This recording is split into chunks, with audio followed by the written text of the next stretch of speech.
Jangan pernah sekali-kali menganggap bawahan kita hari itu ngerti. Ngerti itu kalau lagi pikiran lagi fresh, kalau lagi kusut, hal sepele aja jadi susah. Makanya kalau bawaan sampai sudah berani datang, Pak, ini punya masalah begini, jangan dimarahin. Masalah wae, solusi atau lain masalah wae. Jangan. Karena artinya otak dia sedang kusut. Yang menurut kita mudah, buat dia setengah mati loh. Kepalanya yang muter-muter nggak ngerti-ngerti. Buat kita sebagai orang leader, oh harusnya gini. Harus sabar jelasin ke dia. Jangan bilang, oh kamu udah sekian tahun kerja nggak ngerti-ngerti. Salah, Pak. Pengertian orang itu nggak ada urusan sama pinter nggak pinter, nggak ada urusan pengalaman tidak pengalaman. Kalau hari itu lagi stres tinggi, hal sederhana aja jadi kusut, jadi sulit. Ini teman-teman juga gitu kan? Tadi ada nih, apa nih? Lihat geometrinya nih ya. Situ ya belakang gua. Lah, kayak gini mah tahu gampang Pak, ya memang gampang. Bagi siapa? Bagi orang yang ngerti, bagi yang lagi masalah, stres, urusan begini. Gitu ya. Nah kenapa kita juga penting tadi kemampuan kita problem solving juga tantang benar nih. Ya. Pak, kalau anak buah misalnya contoh, saya tuh bukan bidangnya, tapi saya diminta untuk jadi leader. Yang lebih ngerti bawahan kita. Bisa nggak? Bisa. Karena kita sebagai leader itu tidak harus selalu belajar sampai detil ke bawah. Tapi menguasai problem solving, analisa, pertimbangan, dan kalkulasi. Ini kekuatan kita di sini. Jadi ada masalah apapun, walaupun kita nggak ngerti bidangnya, tapi kita bisa cepat belajar. Oh gini masalahnya. Karena kita tahu metode berpikirnya. Ya, banyak orang. Dulu yang megang kereta api sampai jadi bagus sekarang siapa? Apa dia? Orang kereta api? Apa? Perbankan. Orang perbankan ngurus kereta api. Tapi kita lihat bertahun-tahun hasilnya seperti ini. Dia nggak menguasai kereta api, setengah mati dia belajar kereta api. Tapi dia menguasai problem solving, analisa, pertimbangan, kalkulasi. Nah teman-teman harus menguasai ini. Suka nggak suka hanya harus dikuasai. Sehingga bawahan nanya apapun juga, pasti bisa. Saya lihat gini ya, ini boleh percaya boleh enggak ya. Ini kisah yang diceritain sama salah seorang peserta di Semen Indonesia. Jadi dia itu manajer baru, bukan di bidangnya, tapi dia ngurus mesin. Dia ngerti sedikit tapi nggak ngerti mesinnya gimana. Apa yang terjadi? Begitu tahu, anak buahnya tahu bahwa atasannya bukan orang di bidang mesin, sasaran empuk. Biasanya kerjain sama anak buah dia. Mesinnya dirusak. Pura-pura, Pak, rusak mesinnya. Lo coba nggak bisa. Nah, tapi dia pinter. Apa yang dilakukan coba? Kan kalau dia menyangka, aduh gimana ya? Olah susah ya. Kalau dia bilang begitu gimana? Di mata anak buahnya. Mau jadi pemimpin kita, nggak ngerti mesin, betul nggak? Diremehin, dia pinter. Oh gini ya mesinnya ya. Oke, coba kita kumpul semua. Siapa yang ngerti mesin? Saya Pak, coba. Kamu jelaskan cara kerja mesin. Wah, gayanya kayak yang ngerti. Waktu anak buahnya, ya ini. Dia belajar, oh gitu tuh mesinnya, gitu. Diam-diam belajar, oh gitu cara mesinnya. Oke. Nah, kira-kira kalau rusak ini ada di mana? Mesinnya atau di panelnya? Siapa yang ngerti? Oh, ini sok maju, cok, cek panelnya kenapa? Ya Pak, ini kabelnya copot segala macam. Dia lagi belajar tuh, tapi gayanya kayak orang ngerti. Ya, begitu ya semua dengarkan baik-baik ya. Oh, gayanya gitu. Padahal dia nggak ngerti, lagi mikir, ini gimana mesin ya? Sampai akhirnya, oke, jelas ya. Kalau ada kerusakan di sini, cek panelnya, cek mesinnya. Oke, siapa tadi yang bilang saya mesinnya rusak? Nah, kamu buat SOP-nya ya. Gitu semua ya, jelas ya. Orang bilang, pemimpin kita hebat, ngerti, bukan orang mesin. Padahal dia baru belajar saat itu juga. Nah, seni kita mimpin orang juga sama. Kalau kita kelihatan kebingungan, nah bawahan kita akan melihat, ya ini nggak salah memimpin saya nih. Makanya seni-seni kita mengerti gini tuh penting. Gitu ya.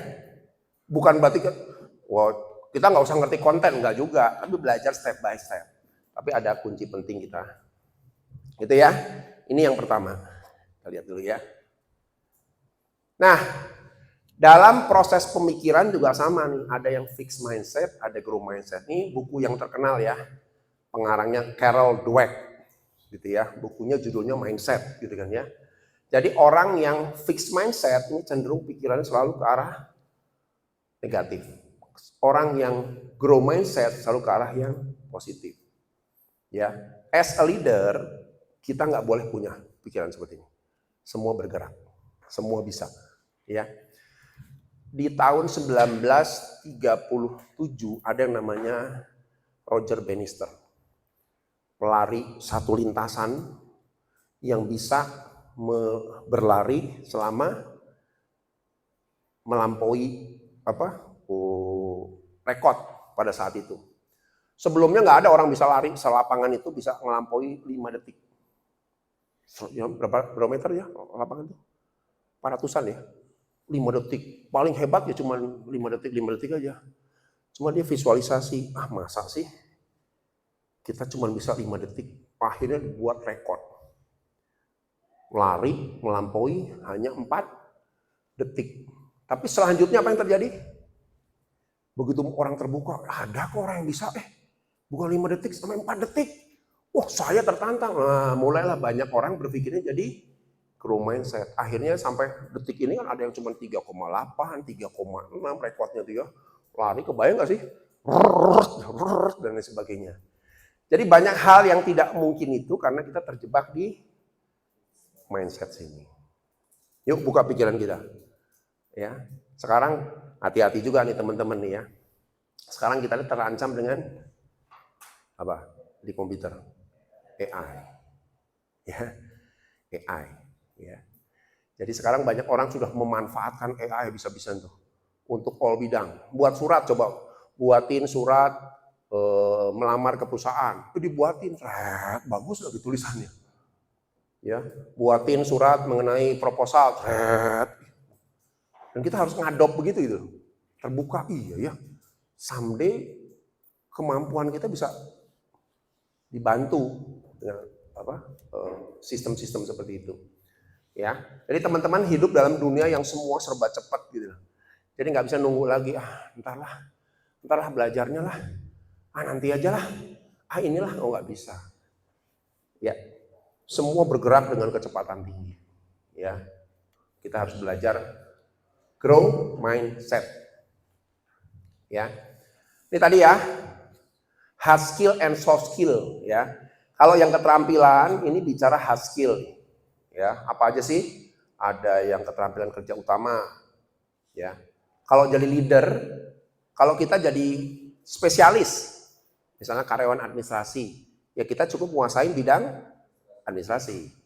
Tapi kalau kita naik satu tingkat jadi supervisor, kita harus belajar perencanaan, belajar risk management, belajar bidang-bidang yang lain dan sebagainya, gitu ya. Nah juga kita harus belajar bidang ke sebelah sana, keterampilan sifatnya support, komunikasi, mentoring, negosiasi, pemimpin, adaptasi, konflik manajemen dan lain sebagainya. Jadi ini nggak bisa enggak. Kalau kita nggak punya bekal ini, habis kita. Ya, ya. Ini organisasi, ini tadi kan ada juga ya. Kemampuan untuk mengintegrasikan tugas. Jadi teman-teman harus ingat nih, di organisasi itu kita nggak sendiri, tapi saling. Tapi saya lihat banyak orang, even di level leader pun masih berpikirnya sendiri. Masih mikirnya yang penting kerjaan gue beres, nanti dulu. Kerjaan kita itu, coba ya, kan kita begini ya, kita mikirnya ya. Kita tuh kalau kerja di organisasi sebagai leader itu nggak berpikir tentang saya, harus pakai kata apa? Kami, gitu ya. Karena apa? Di depannya ada orang lagi, di luar ada lagi. Ini proses produksi, proses ya dari A sampai Z. Artinya saya harus menerima pekerjaan dari orang sebelumnya, saya olah di unit saya, lalu saya sampaikan ke orang sebelumnya, baru ujungnya sampai ke konsumen, kan begitu ya. Artinya kita itu ada bagian dari proses. bukan sendiri. Nah, ini kadang-kadang yang kelemahan kita apa? Yang membuat proses acak-acakan, yang membuat jadi berantakan. Sering banyak masalah dengan konsumen, banyak masalah ini apa? Kurang koordinasi. Ini seni yang paling rumit ini kalau bicara organisasi ini. Tapi kalau teman-teman jadi leader, suka nggak suka harus belajar koordinasi, tahu momennya kapan nih. Oh, saya kalau misalnya contoh gini, saya membuat surat, ya kan? Coba dengan sederhananya, saya membuat surat yang harus dikirim oleh kurir ke konsumen. Coba berpikirnya gimana? Buat surat yang saya harus kirimkan ke konsumen. Coba sederhana kan? Tapi sering jadi masalah. Coba harusnya gimana berpikirnya? Seluas apa? Mas Iwan. Membuat surat untuk dikirim ke konsumen. Coba, simpel kan? Ini konsumen di sini ya. Ini surat nih, mau saya buat ke sini.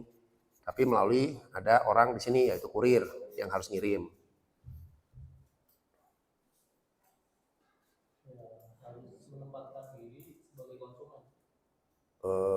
Oke. Nggak di internalnya. Itu kan bisa dengan konsumen. Dengan internalnya. Kerumitan apa yang akan muncul dari urusan surat dengan kurir? Bahasa. Maksudnya bahasa itu? Membuat surat tata bahasa. Itu ke konsumen. Enggak, ini di internalnya. Proses di internalnya. Gimana? Ke siapa? Ya dari mungkin sayanya.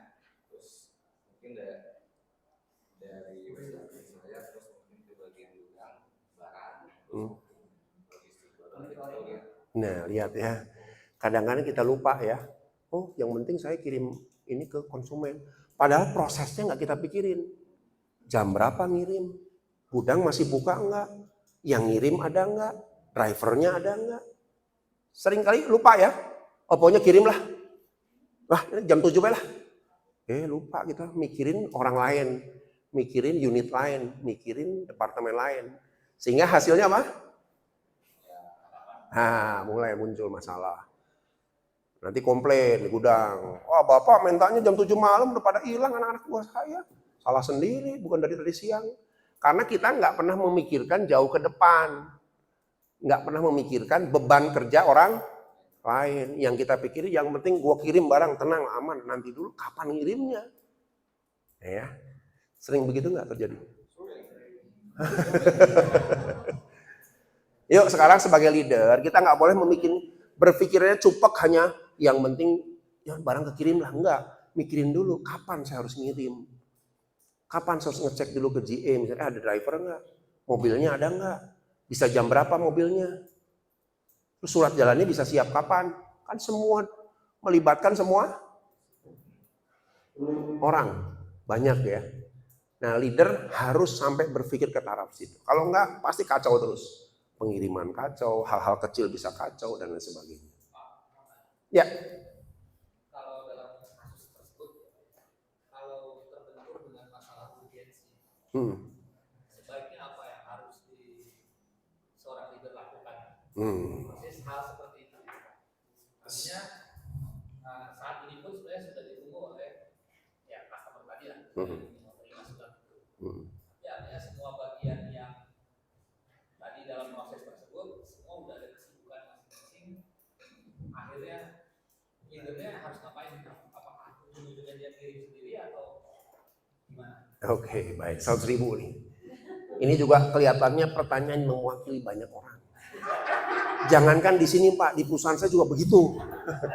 Karena kalau saya lebih prinsipnya simpel Pak. Kita sudah punya aturan yang ketat kalau soal apa? Kita ini perusahaan service. Ya, nanti Bapak juga harus tentukan dulu apa yang paling penting yang bisa menghasilkan uang buat perusahaan saya, itulah yang harus jadi nomor 1. Simpel aja Pak. Kami jasa.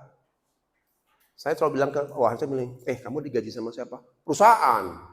Kamu digaji sama perusahaan. Saya bilang, kalau nggak ada klien konsumen yang bayar, saya nggak bisa gaji, saya bilang. Jadi siapa yang Anda harus pikirkan pertama? Konsumen. Nah, kembali ke area itu dulu ya. Jadi kalau sudah namanya konsumen first, ya, dan sudah bicara urgent, nomor 1 ini tuh. Mulai pilih prioritas, entar. Ini urusan ada dengan konsumen, enggak sih Pak, ini masih bisa besok, oke, tunda dulu, fokus di sini. Harus berani ngambil sikap begitu. Karena kalau enggak Pak, kacau. Semua orang juga menuntut penting Pak, urgent, penting. Wah enak aja penting, urgent, pusing semua. Kalau saya enggak simple, selalu semua sama. Ya, semua yang urusannya klien, komplain harus terima. Kita di kantor tuh ya, kalau ada telepon dari luar, sampai lebih dari 3 kali kena SP ya, bukan SP, kan kita ada bukan SP resmi ya.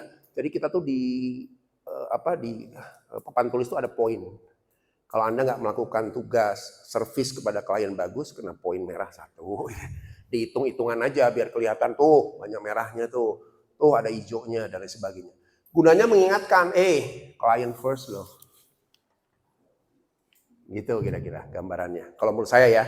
Jadi artinya kita bisa nggeser prioritas yang lain, tapi penting kan konsumen. Nah, saya nggak tahu di sini begitu nggak sih? Yang penting siapa? Ayo, bingung tuh, ayo. Client first nggak? Konsumen first nggak? Kalau konsumen first ya kita jadikan semua masukan, semua input, semua ini dari konsumen itu nomor 1, fokus di situ. Ya. Kalau kita ngomongin customer first ya. Nah nanti kan ada ini kan jadi salah ya. Jadi hasil dari e-commerce ya. Oh ini untuk customer nih nomor 1. Nah, semua seperti itu. Ya. Jadi kadang-kadang juga kayak bilang kan tujuh salah semua customer yang penting. Lagi siapa yang akan dihubungi? Oke, baik. Ini pertanyaan bagus, 100.000 juga deh. Memang benar Pak, kalau kita sudah berfokus ke satu tempat, biasanya ada orang-orang yang notabene lebih dekat ke konsumen, pasti menjadi, wah gua nomor 1 nih. Nah ini juga boleh, nggak sehat gitu ya. Karena kembali ke organisasi. Memang pada akhirnya decision terakhir itu juga ada yang memutuskan.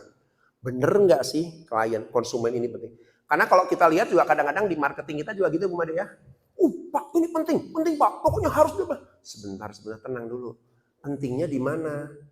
Pas kita gali-gali, enggak sih, masih bisa besok sih. Nah, ketahuan kan? Katanya penting, katanya bisa besok. Kadang-kadang kita harus konfrontasi. Dikonfrontir dulu, bener nggak ini memang penting? Bener nggak harus sekarang? Ya enggak sih Bu, sebenarnya cuma nanya aja. Cuma nanya, kamu stres. Kadang-kadang gitu ya Mbak ya. Jadi kadang-kadang harus ada, ya artinya benar memang itu penting karena orang-orang sales lebih dekat ke konsumen. Tapi ada klarifikasi dari kita juga. Bentar dulu, memang nggak bisa besok? Pak, soalnya begini-begini. Benar nih, gua telepon nih ya. Nggak usah deh Pak, besok aja. Nah kan ketahuan kan? Ternyata nggak penting-penting amat toh. Nah, kadang-kadang ada penyeimbang juga.